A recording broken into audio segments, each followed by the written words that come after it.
Hey guys, welcome to The Sports Entertainer. Make sure you guys subscribe to the channel with notifications turned on so you never miss out on any of our videos. Our first wrestling news story of the day is wrestling legend Virgil sadly passes away at 61. Now we start off today's video with some very sad news as WWE wrestling legend Virgil has passed away at 61, with WWE taking to social media and saying, WWE is saddened to learn that Michael Jones, known to WWE fans as Virgil, has passed away. WWE extends its condolences to Jones's family, friends, and fans. Virgil's official Instagram page confirmed this truly sad news, saying, "This is to confirm the sad news about our beloved meat sauce god and wrestling superstar. Virgil Michael Jones has passed away. There is so much to say here and would love to share stories, but for now, it's a rough day as our friend is gone. We would only ask at this time to remember him as the man that he was. Wishing him all the unlimited pasta in heaven. We love you, Mike." Former referee Mark Charles III was the one who first reported Virgil's passing with, "My dear friends, it is with great sorrow that I bring news from the Jones family of the passing of our beloved Michael Jones, whom we know and loved as Virgil, Vincent Soul Train Jones, and more. Virgil passed peacefully at the hospital this morning, and I ask that you pray for him and for his family. May his memory be eternal." Now, Virgil had been diagnosed with dementia back in 2022 and had been dealing with some pretty serious health issues over the past couple of years, suffering from 2 minor strokes. This is a very sad loss for the wrestling community, and all we can really say is rest in peace, and our thoughts and prayers are with Virgil's family, friends, and fans during this very sad and difficult time. Virgil was only 61 years old, which makes this even sadder. Next up, many stars in WWE have issues with CM Punk. Now, no one seems to have more of an issue with CM Punk than Drew McIntyre right now in WWE, with Drew essentially taking Punk's WrestleMania spot against Seth Rollins for the World Heavyweight Championship, with Drew rubbing it in CM Punk's face every chance he gets. But in a recent interview on WWE's The Bump, Drew revealed that while he may be the only one who has issues with CM Punk right now while he's gone, many apparently had issues with Punk before he got injured. Quote, "I'm the only one that seems to have a problem with him because he's been gone, he's hurt. When he was there was lots of people with problems with him, but now that he's not there, I'm the only one keeping his name alive, so that's why. If he was there, there's a crap ton of people that have a problem with CM Punk, trust me, even if they're not saying it publicly." Next up, Vince McMahon still has a lot of power in WWE. Now, Vince McMahon might be out of WWE and the TKO board of directors because of the shocking allegations that were recently made by former WWE employee Janelle Grant.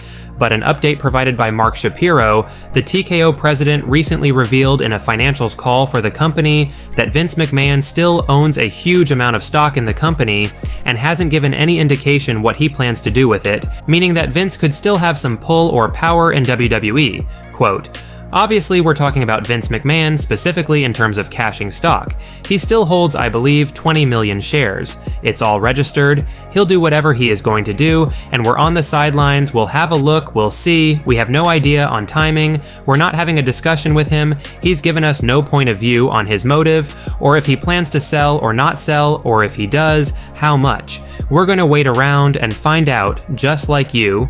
Despite holding about 20 million shares of TKO, Vince isn't the majority shareholder, so it's sort of doubtful he could force his way back into WWE, and honestly, it's doubtful TKO would want Vince McMahon to be associated with the company again, but it's still surprising to find out that Vince still has at least some power in WWE, and TKO still with the enormous amount of company shares he still owns. Next up, Matt Riddle reveals shocking reason he failed WWE's wellness policy.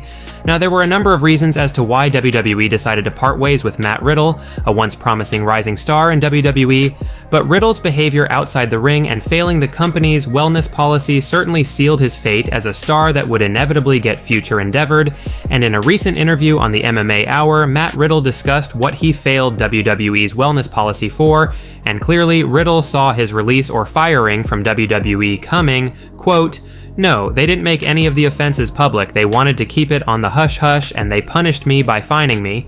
I went to the strip club and did some cocaine a couple of times, and I failed the drug test." Well, that was for all of them. It was cocaine each time.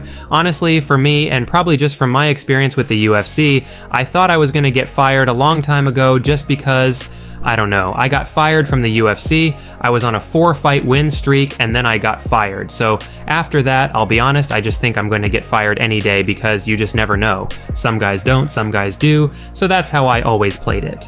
And then after I went to rehab and stuff like that, and I got out, I didn't even think they're going to bring me back. It was WrestleMania season, I wasn't on Mania, and a lot of times they do the budget cuts right after there, so I was like, think it's already chopping block time, and that didn't happen. Then TKO merger, and then plus my shenanigans, just acting a fool half the time didn't help things. But at the same time, like I said, I think it was best for everybody. Honestly, the day I got fired, I remember, and I don't mean this in a bad way, it's not like mean, it's not a dig to WWE, but it was probably one of the biggest reliefs I've had in a long time because for the last 7 years, I was under contract with them, working very hard, and before that was working really hard to get there. I didn't take one vacation like they give you vacation, but I always made sure I didn't miss work, and I didn't take a vacation in like 7 years. Wow. I think my vacation was my time in rehab. If you added up all my weeks over the 7 years, probably the amount of time I spent there was my vacation time that I earned over the course of. Let us know if you guys are surprised that Riddle failed the WWE's wellness policy for what he mentioned in the interview, and was his WWE release or firing justified in your opinion? Next up, Raw draws lowest viewership since January. Now, it's definitely not great to hear that the Raw viewership is dropping heading into WrestleMania 40 season, but apparently this past week's February 26th edition of Raw drew the lowest viewership since January.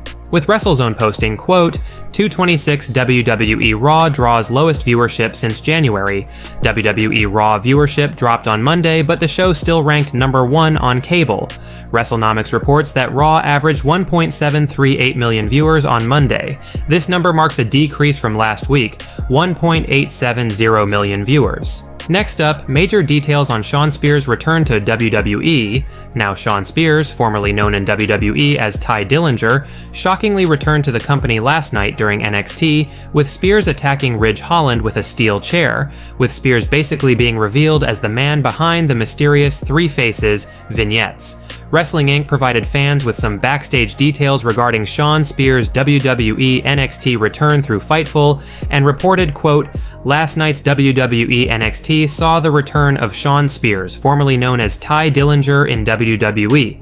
Commentary referred to him as Spears, however, and Fightful Select has some additional details on how the deal came together, including confirmation that he's keeping the Spears moniker. Most talent was unaware of Spears' return, and during rehearsals for last night's show, Shawn Michaels served the role that Spears would later fulfill. Additionally, Spears' name was kept off rundowns of the show, and he remained hidden backstage until the big moment. The report cited AEW sources that said Spears asked for his release last year. Spears announced in December that he was leaving AEW following more than 4 years with the company after the veteran hadn't been used since August. There were reports that he was one of the masked attackers in the Devil storyline from last year, but he never wound up being involved in the storyline. Spears was said to have signed with WWE before the Three Faces vignettes began airing in recent weeks. Let us know your thoughts on Shawn Spears' return to WWE last night in NXT, and are you guys happy to see Spears finally back in the company? We'll admit, we were definitely surprised by this return. Well guys, that's it for today's major wrestling news. Make sure you leave a like and comment, and also make sure you subscribe to the channel with notifications turned on so you'll never miss out on an episode. Finally, if you haven't already, give us a follow on Twitter at TSE Wrestling, and we will see you guys in the next video.